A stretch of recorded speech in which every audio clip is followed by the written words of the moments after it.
afternoon, everyone. My name is Drix Rodrigo, and today we were going to discuss and tackle about the philosophy of education, school of thought, idealism, and education. So, first is we were going to have our objectives. So, the first objective is by the end of these lessons, the students will define idealism and education. The second is discuss how do idealism develop, idealism as a philosophy of education, and the aims of education. The third one is enumerate the critique of idealism in education. So let's proceed to our topic, idealism and education. Idealism as a philosophical perspective asserts that ideas, thoughts, or consciousness constitutes the fundamental reality and the physical world is a secondary dependent on this mental phenomena. It is one of the oldest systematic philosophies in the Western culture, can be tracked back to ancient Greek philosopher like Plato, often regarded as the father of idealism. Plato's idealism, realm of internal and unchanging forms or ideas, which is considered to be more real than the ever-changing world perceived by the 80 senses. According to Plato, the physical world is mere reflect on perfect manifestations of these higher or transcendent ideas. In the context of education, Plato's idealism had a profound and lasting impact. He believed that the education's primary goal was not just an acquisition of the factual knowledge, but the development of the intellectual and the realizations of abstracts or universal truths. The educational system has envisions involve a rigorous curriculum emphasizing the study of mathematics, philosophy, and the arts. Throughout history, idealism continued to be a dominant philosophical influence, especially during the 19th century when German idealism had a significant impact, like philosophers like Immanuel Kant, Jonathan Gottlieb, Fichte, and George Wilhelm Friedrich Hegel contributed to the development of the idealist thought during this period. So let's move forward for the development of idealism. So one leading thinker of this ancient Greece was Socrates. So Socrates was the teacher of Plato, who challenged the material concerns of his contemporaries. Socrates was a classical Greek philosopher credited with the laying groundwork for Western philosophy.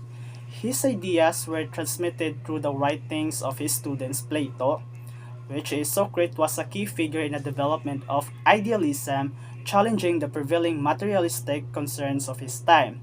While Socrates did not provide a systematic philosophical framework, his ideas laid the groundwork for subsequent idealistic philosophies, particularly in Plato's work. Plato is one of Socrates' most famous students. Further developed these ideas in his theory of forms, which posited the existence of abstract non-material form as the true reality behind the physical world.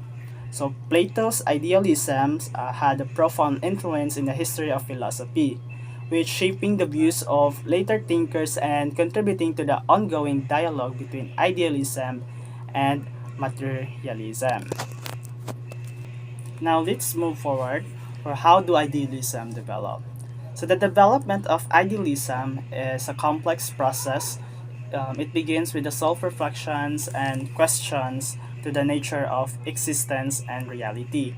This is often personal journey, but it also influenced by philosophical teachings and societal values. Over time, an individual's idealistic beliefs may evolve and become more sense as they continue to explore these deep questions and gain a better understanding of themselves and the world around them. So, in moral practices, idealism is often seen as someone who holds high ideals and strives to make them a reality even if they seem impossible. Now let's move forward for the three types of idealism. So the first one is the Platonic idealism. So Plato was a Greek philosopher who started as a disciple of Socrates, as what I said kanina, and remained an ardent admirer of him throughout his life. Plato is largely known for his writing, in which his two famous works are the Republic and the Laws. So, according to Plato, people should concern themselves primarily with the search for truth, because truth is perfect and internal. It cannot be found in the worlds of matter, which is imperfect and constantly changing. Plato believed that we must search for other universal truths in such areas as politics, society, and education. Hence this, the search for absolute truth should be the quest for the true philosophers. According to Plato, the physical world we perceive with our sense is merely a flawed and imperfect reflections of these timeless, immaterial, and internal forms. Platonic idealism has had a profound influence in Western philosophy and continues to be subjects or discussions and interpretations. While not without its critic, especially in terms of its metaphysical assumptions, Plato's ideas have contributed significantly to shaping philosophical thoughts on topics such as reality, knowledge, and the nature of existence. The second idealism is the religious idealism. So this idealism has exerted considerable influence on religion. For example, Judaism, a precursor of Christianity, include many beliefs that they are compatible with idealism. In Judaism and Christianity, the idea of one God as pure spirit and the universal good can be readily recognized as compatible with idealism. So in short, religion is God as a universal good, while idealism is truth as universal good. So religious idealism is a philosophical, theological rather, perspective that emphasizes the primary of spiritual or transcended reality over material or physical existence. This perspective asserts that the ultimate reality or the highest truth is not found in the observable, tangible world, but rather in the realm of the divine and spiritual of metaphysical. It's important to note that religious idealism can take different forms and interpretation within various religion traditions. For example, Hinduism, the concept of Brahman as the ultimate reality aligns with religious idealism. Similarly, certainty, mystical branches of Christianity and Sufism with the Islam also incorporate elements of religious idealism. Ultimately, religious idealism provides a framework for individuals to explore and understand the deeper spiritual dimensions of existence, offering a perspective that transcends the purely materialistic outlook on reality. So here's a philosopher named Augustine. Augustine, the founders of Roman Catholic Church, were heavily influenced by idealism. Augustine was born into reared under the influence of Hellenistic culture. Augustine, like Plato, believed that people do not create knowledge because God already created it, and people can discover it to trying to find God or to find out. Augustine is also a strong supporter of the dialectical method of learning. One question that Augustine pondered in De Magistro was, can one man teach another? He believed that one cannot teach another in the traditional sense but can direct the learner with words or other symbols or signs. He is a strong believer that all true knowledge ultimately comes from God. Augustine's idealism is deeply intertwined with his Christian worldview, where God is the ultimately reality and pursuit of divine truth is central.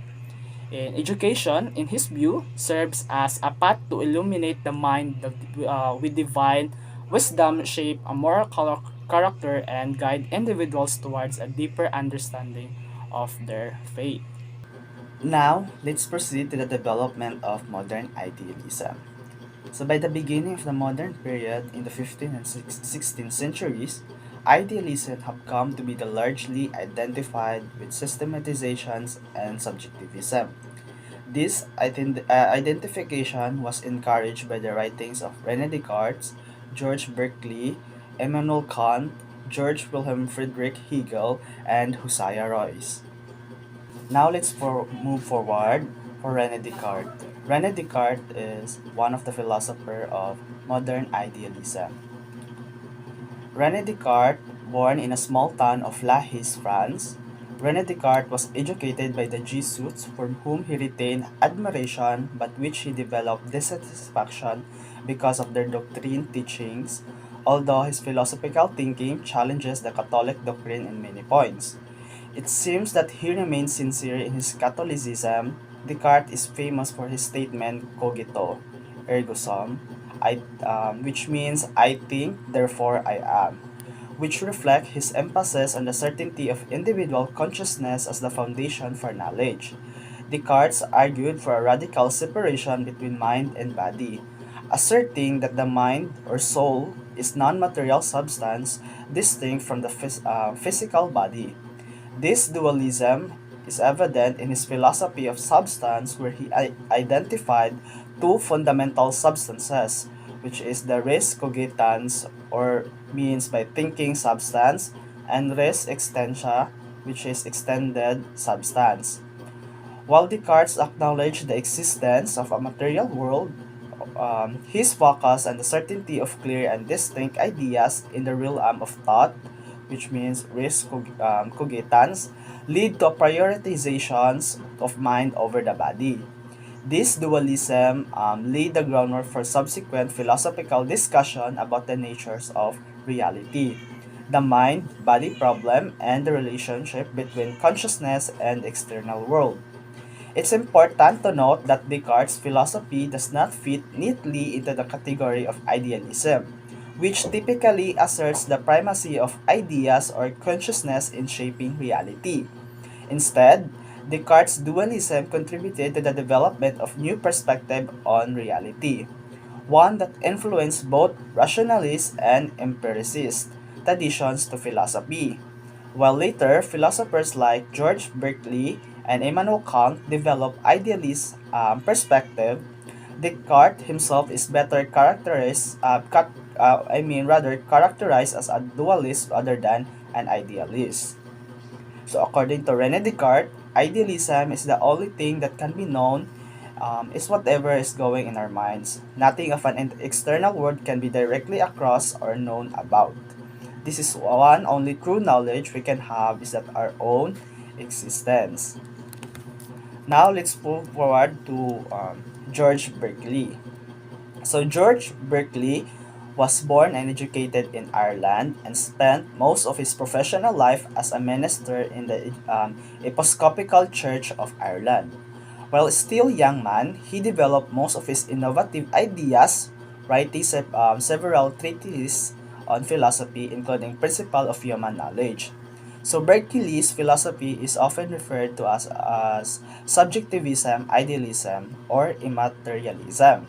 So in his work, particularly in his most famous works, a treatise concerning the principles of human knowledge.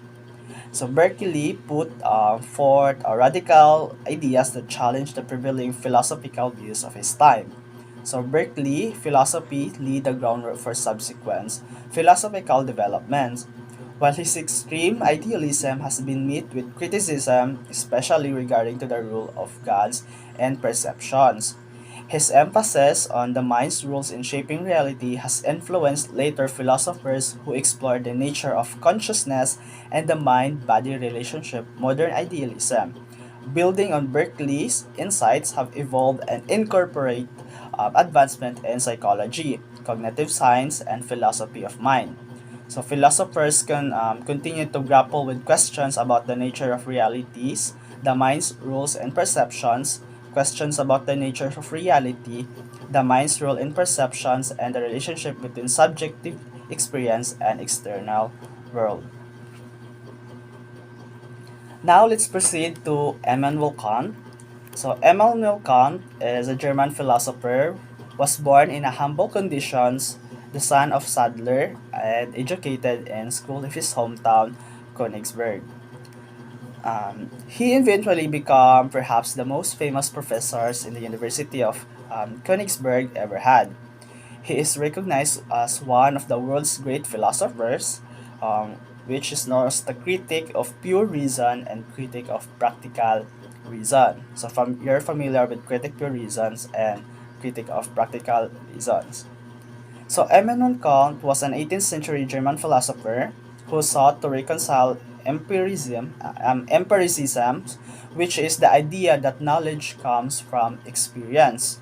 So with rationalism, the idea that reason is the primary source of knowledge. So that's the two um, definitions of the critic of pure reasons and critic of practical reason. So in his major work, Critic of Pure Reasons, Kant introduced the concept of transcendental idealism as a way to address the limitations and criticisms of both pure empiricisms and pure rationalism. Kant also distinguished between the nominal world, things as they are in themselves, and the phenomenal world, things as they appear to us. He argued that we can never directly know the numeral world because our perceptions is always mediated by structures of our own minds. However, we can have knowledge of the phenomenal world, which is the world as it appears to us.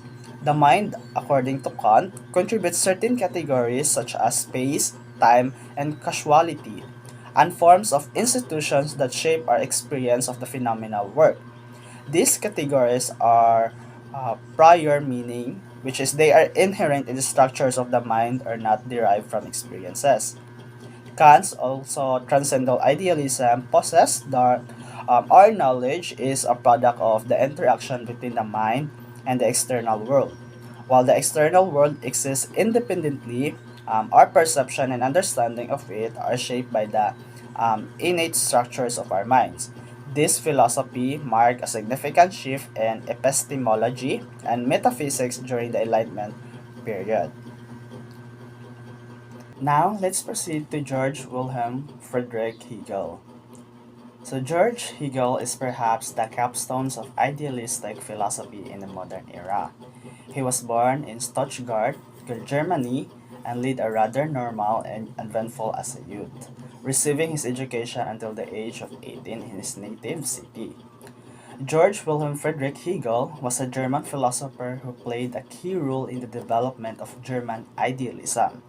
So, idealism for George Wilhelm is a philosophical approach that emphasizes the importance of ideas, concepts, and mind in shaping reality.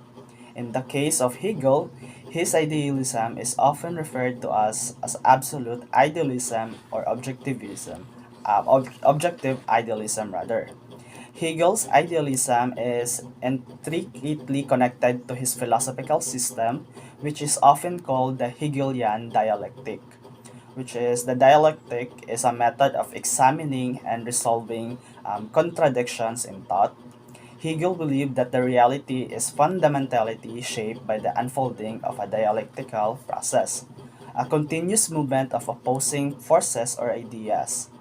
Hegel's idealism had a profound influence on later philosophical movement, and his ideas continued to be subject or studies and debate, while some find his system complex and challenging. Others appreciate the depth of his thought and the way he sought to integrate philosophies, history, and culture in a comprehensive worldview. Now, let's move forward to Josiah Royce. Josiah Royce, an American philosopher born in 1855, was a prominent figure in the philosophical movement known as Idealism. Idealism is a philosophical perspective that posits that the reality, or at least a significant part of it, is a fundamentally mental or dependent on the mind. So in the case of Royce, his idealism was deeply influenced by both German idealism, particularly the works of Immanuel Kant, George Wilhelm Friedrich Hegel, and his own pragmatic philosophy. Hosea Roy's idealism is characterized by its emphasis on the absolute, the interconnectedness of the individual minds within a beloved community, the recognitions of an external reality as part of the absolute and pragmatic orientations that values the practical consequences of ideas. Roy's unique blend of idealism and pragmatism continues to be interest to philosophers exploring the nature of reality, community, and the human experience. Royce believed that the external meaning of things depends entirely on its internal meaning, embodiment of purpose. Ideas are essentially purposes or plans of actions, and that the fulfillment of idea is found when they are put into actions. So, in short, Hosea Roy's idealism means that uh, the only thing you can get the fulfillment of ideas is when you do the actions or you put the things you said into actions. Now, let's proceed to idealism as a philosophy of education. Idealism is a philosophical approach to education that places a strong emphasis on the mind and its capacity to reason, understand, and shape the world. This educational philosophies is rooted in the broader philosophical traditions of idealism, which asserts that the reality is fundamentally mental or spiritually in nature, rather than solely materials. It is important also to note that the various educational philosophies coexist in different contexts may call for different approaches. Idealism, with its emphasis on the importance of the mind, values, and cultural heritage, rather, continues to shape educational practices and discussions today. Now, we are going to discuss the goals of education in idealism. So, we have three goals of educations in idealism, which are all about the search of truth, self realization, and the character development. So, first off is the search for truth.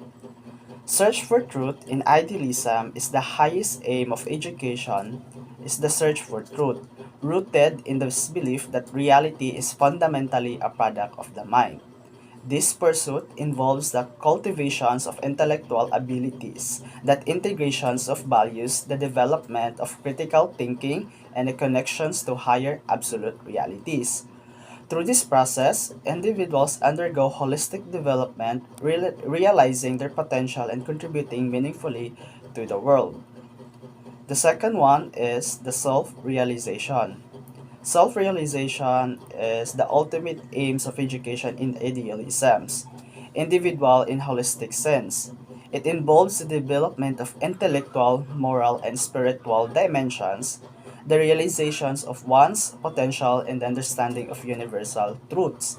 Idealistic education seeks to cultivate virtuous individuals who are connected to the ultimately reality and are capable of contributing positively to society. And the third one, the character development. Character development in the idealistic approach to education is not merely a byproduct but a fundamental goal.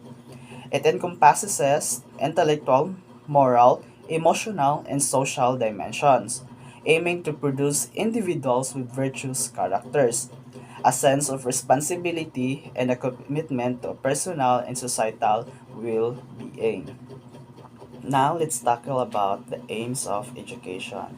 Aims of education have three parts, which is all about the methods of education, the curriculum, and the role of the teacher.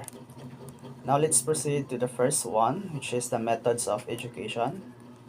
Most idealists who look today are dismayed at what they find. They see students regimented into studying facts, later becoming specialists, some of kind, using those specialties with little human concern for their fellow human beings. Modern students seems like robots surveying bits and scraps of everything, thereby obtaining in educations with little depth operating on the basis of rules rather than the inner convictions. The second one is the curriculum. The curriculum is um, do the things to teach students to think. Idealists think that human can become more noble and rational by developing the ability to think. Idealists believe that the mind, which can be conceptualized, create, and can accumulate facts, need to be nourished and developed. The third one is the role of the teachers. in education, which is assist students in choosing important material, serve as exemplary models. Teachers are expected to encourage students to ask questions to provide a suitable environment for learning. Socratic characteristic analyzing that discussing with others encourage their students to better to their thinking, infuse them with the desire to improve their thinking in the deepest possible way. Now let's move forward to the last part of our discussion, which is all about the critique of idealism on education. So first is the high cognitive levels of education that idealists promote. So idealists are individual or groups with a strong belief in certain principle, especially when it comes to education. They envisions an ideal form of education, which is the high cognitive level of education's cognitive refers to material process like thinking, learning, and understanding. So we're talking about an education that doesn't just scratch the surface, but delves deep into advances mental abilities. When the sentence says idealist promotes, it means that they actively endure or champion this kind of education. They believe that by emphasizing these advances, cognitive skills, we can create a more ideal or desirable educational experience. The high cognitive level of education that idealists promote think of it as an innovation to consider a more sophisticated approach to learning. It's about moving beyond the basic aiming for an education that cultivates that just not knowledge but the ability to think critically and tackle complex challenges. The second one is their concern for safeguarding and promoting cultural learning. In essence, the goal is to not only preserve cultures but also to promote ongoing learning, appreciation, and respect for all cultures. The third one is their great concern for morality and character development. This critic, um, their view of the teachers as a reverb personal center to the educational process. So this critic is viewed as emphasis the teacher's expertise in their subject matter and their ability to effectively communicate and impart knowledge to students. It acknowledges the teacher's role as a mentor, motivator, and a role model, influencing students not only academically but also in terms of character development and life skills, especially to their future professions. Next is their stress on the importance of self realization. Self realization is the process of understanding oneself on a deeper level, including one's values, beliefs, emotions, and desires.